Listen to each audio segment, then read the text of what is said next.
Hello there, a very good evening and welcome to Prime TV News with me, Bhakti Abe Surya.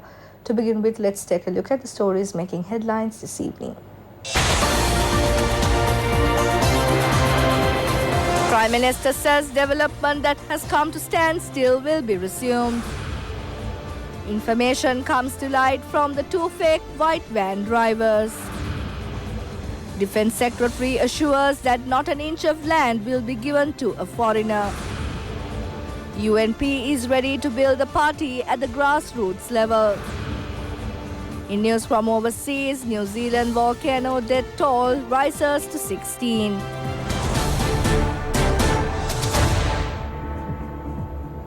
And now for the news in detail. First up in local news, President Gotabaya Rajapaksa inspected the National Solid Waste Management Assistance Centre in Hambantota.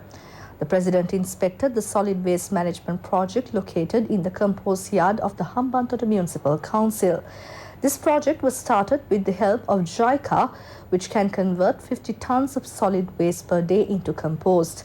The project was implemented with the objective of solving the garbage problem in the Hambantota city. President Gotabaya Rajapaksa inspected the work and instructed the relevant authorities to expedite the construction and start operations within a month.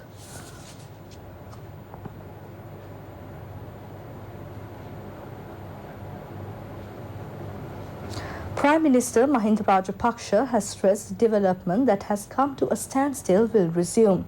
The Prime Minister made this statement while participating in a function held at the Vanavasa Vihara in Thangala. A Pirit chanting was held to mark the 93rd birthday of the chief incumbent of the Thangala Vanavasa Vihara, the Bandagiri Rajamaha Vihara and the Kirulapane Siddhartha Rama Temple, the Venerable Vavahamanduwa Vachisara Thera. Prime Minister Mahinda Rajapaksa joined in the Pirit chanting event held to invoke blessings on the chief incumbent Thera. Prime Minister Mahinda Rajapaksa said that they are inviting investors to invest in the industrial zone. They have already embarked on these programs through the ambassadors. Work will commence shortly. He mentioned that the land allocated for within the environs of Hambantota Harbour have been destroyed, using them for various other purposes. Some houses have been built on land belonging to the Wildlife Department, while some houses had been built on lands belonging to others. He said that they now have to rectify these errors. Defence Secretary retired Major General Kamal Gunaratne has emphasised that no country or kingdom will be permitted to own an inch of land of the country. The Defence Secretary made this statement participating in the first anniversary of the Siena Dialogue on behalf of the Piripundesha. It was held in the Naivala area in Veyangoda. ත්‍රස්තවාදය අවසන් කරන්න වසර 30ක යුද්ධයක් කරා මම කතා කරන්නේ සටන ගැන නෙවෙයි. The Defence Secretary highlighted that they were not able to resort into their retirement with peace of mind when the nation was on the brink of division. He said that the country was freed following a 30-year brutal war. It will not be handed on a platter to the successors of Prabhakaran. The Defence Secretary reiterated that the integrity of the nation will be maintained indifferent to the whims and fancies of the foreign nations and other powers. Meanwhile, people's representatives have spoken at various places about the people who have misrepresented the country's security forces. Responding to a query made by a reporter, State Minister S.P. Disanayake said that the arrest of the controversial white van owner and the driver will straightforwardly lead to the true directors of this carefully orchestrated drama. The minister also noted that Rajitha Senaratne's baseless allegations have caused serious damage to the image of the government. In more local news, the Court of Appeal has issued an order to ban the travel of parliamentarian Patali Champaka Ranawaka and his driver over the incident in which a youth was hit by a jeep in which the parliamentarian travelled in 2016. MP Patali Champaka Ranawaka convened a media briefing yesterday to apprise the media of the incident. මෙතන සරල රියානතුරක්. ඒ රියානතුරු දසදහස් ගාණක් මේ රටේ සිද්ධ වෙනවා. Patali Champaka Ranawaka said that it was a very simple accident. He noted that thousands of such incidents occur daily.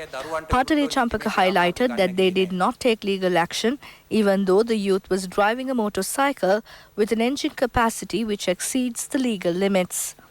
Attorney at Law Premanath C. Dolavatta has convened a special media conference in protest against the statements made by the MP.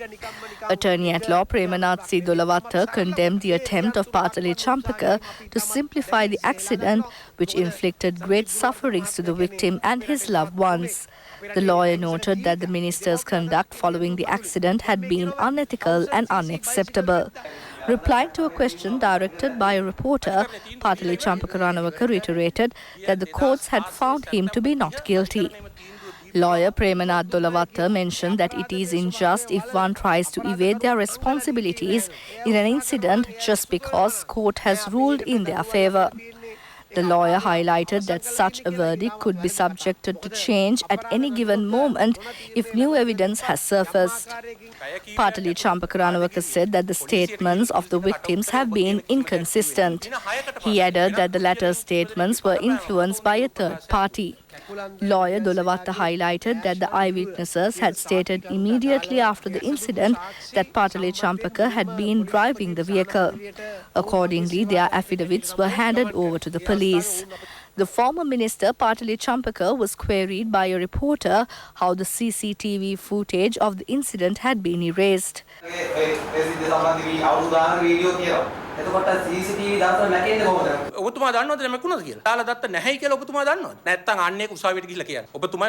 Patale Champaka aggressively inquired whether the reporter and his media organisation were certain of their claims.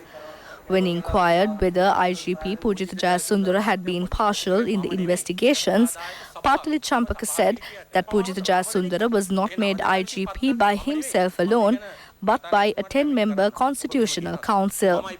The former minister also highlighted that Pujitha Jayasundara did not investigate this case personally. Attorney at Law Premanath Dolavatta noted that Patale Champaka had been hostile towards the media as they were probing this case. He pointed out that this is their behaviour even after being ousted by the people. UNP says that the UNP will go back to the village and rebuild the UNP under the direction of UNP leader Ranil Wickremesinghe. Speaking at a media briefing held at the party headquarters, Sirikota, he also expressed his views regarding the UNP Reorganisation Committee. Sandit Samarasinghe also expressed his views. Parliamentarian Professor Ashumara Singh has said the UNP will be launching an island-wide campaign to strengthen the grassroots of the party. He said that necessary alterations will be made where it is required, whether it be within the party or otherwise. He noted that certain members resigning from the Reorganisation Committee of the UNP is unfortunate. MP Ashumara Singh highlighted that the main concern of the movement is to face the parliamentary elections as a strong and united party. MP Sandit Samarasinghe pointed out that the police media division was crucial to update the public of the security status of the country. He said that the dissolving of the division has left the people bewildered. The MP noted that the subsidies which were given by the previous government are also being gradually slashed.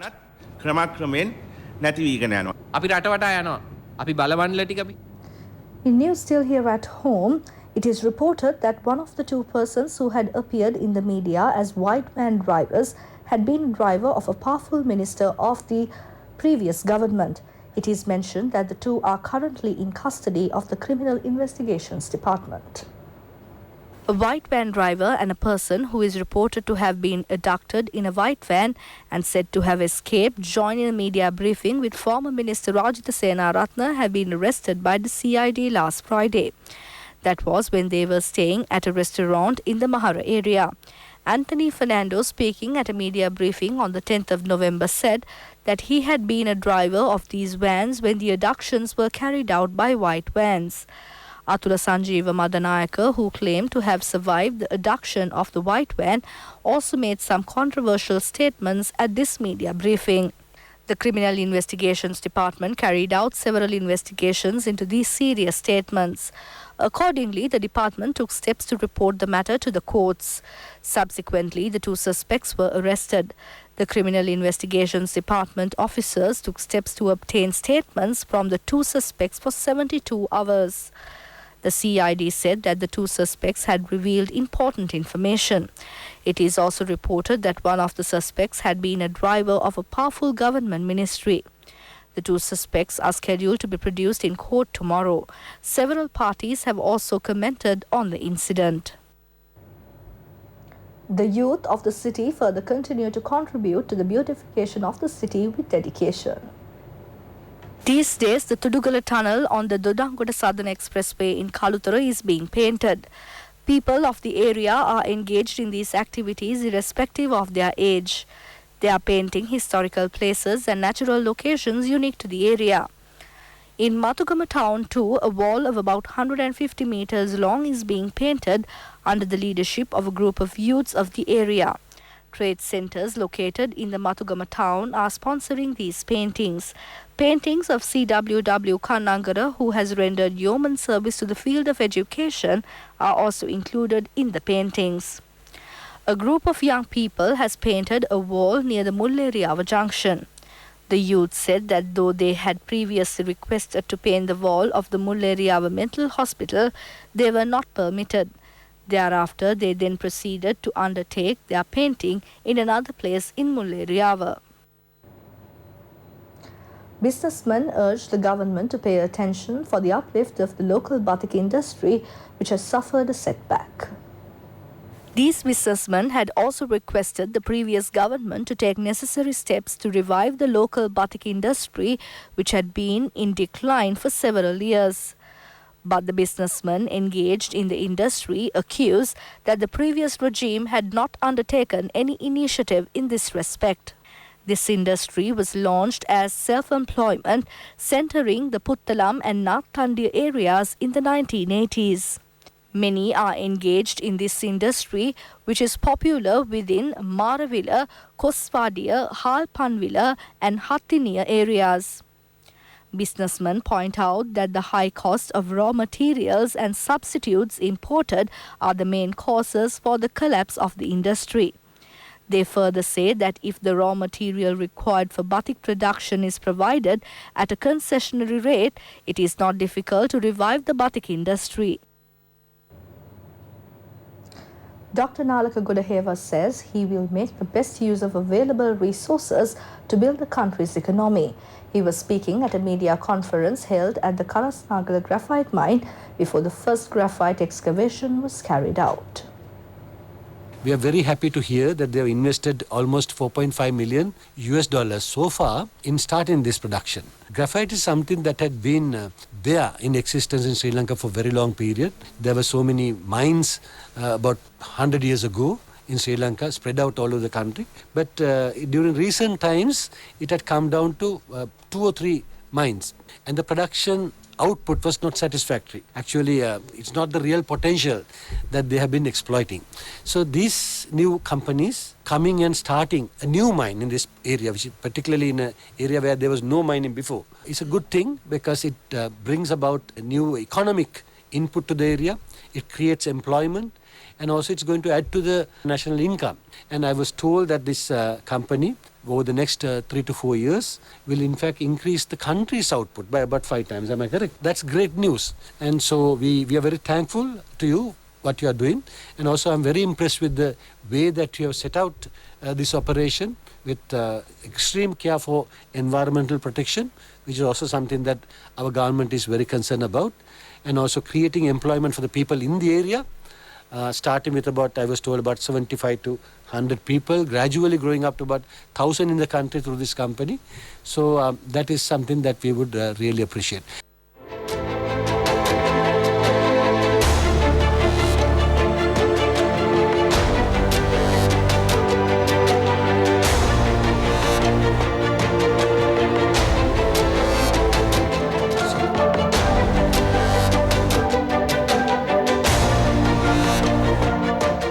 It It is the third largest graphite mine in Sri Lanka, and a large gathering was present at the maiden excavation of the mine. The excavation began after a joint venture with the government of Sri Lanka and another company. The graphite obtained from the project is to be exported to the value-added method. The project is planned to be implemented in an environmentally friendly manner.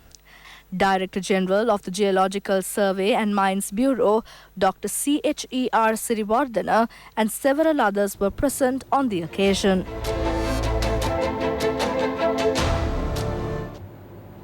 Finally, in local news, on May 18, 2009, our heroic troops were able to wipe out terrorism from the motherland. During the conflict, the LTTE cadres who surrendered to the security forces and were taken into custody were rehabilitated and reintegrated into society. The Army continues to provide humanitarian relief in various spheres to uplift the living standards of the internally displaced persons. The number of ex-LTTE combatants rehabilitated exceeds 12,000. With the guidance of the government and the security forces, they are now embarking on a good life with the members of their families. However, since many of these former LTTE members are disabled, the Army has taken initiatives to assist them in various ways to improve their living conditions.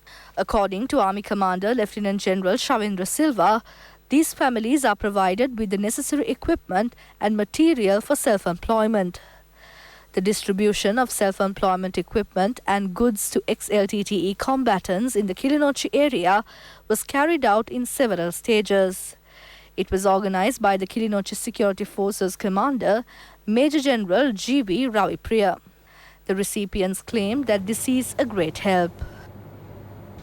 With that, we wrap up our today's edition of Prime TV News. For details of these stories and for more, you can log on to our website www.itnews.lk. Thank you for joining me. Bye for now and have a pleasant evening.